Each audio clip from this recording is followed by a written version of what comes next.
നിങ്ങൾ ഏടും പോയില്ല, അനങ്ങാണ്ടിട്ട് ഇരുന്നോളണം. ആ ഷിബുവിൻ്റെ വീട് വരെ പോന്നേ, വേഗം പോയിട്ടിങ്ങ് വരൂ. അതിന് ഷിബുവിന് ഇങ്ങോട്ടുള്ള പേര് അറിയില്ല, ഓൻ ഇങ്ങോട്ട് വന്നൂടെ? നിങ്ങളെ കണ്ട തെണ്ട് ചങ്ങായിമാരപ്പലുള്ള നടത്തോണ്ടല്ലോ, മാറ്റി തരുന്നുണ്ട്. അങ്ങനെയൊന്നുമില്ലപ്പാ, ഞാൻ വേഗം പോയിട്ട് വരൂലേ. ആ എന്നാ നിങ്ങളൊന്ന് പോയോക്ക്. നീ വിടാണ്ട് ഞാൻ പോവാ. ആ എടാ എന്നാടാ രേശേ? ഞാൻ എൻ്റെ കല്യാണം പറയാൻ വേണ്ടി വന്നേനു. അടുത്ത മാസം 28-നാണ് വരുക. അതിന് നീ എന്തിനാണ് ഇങ്ങനെ പേടിക്കുന്നത്?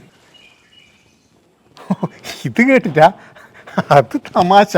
അത് നമ്മൾ തമ്മിൽ ഭയങ്കര കമ്പനിയാ, അതിൻ്റെയാ. നീ പേടിക്കണ്ട കേട്ടാ.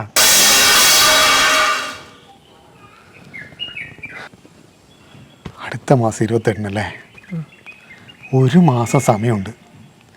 എനിക്ക് അവസാനമായിട്ട് എന്തെങ്കിലും ആഗ്രഹം ഉണ്ടെങ്കിൽ, അല്ല യാത്ര എന്തെങ്കിലും, അതങ്ങ് നടത്തിക്കോ.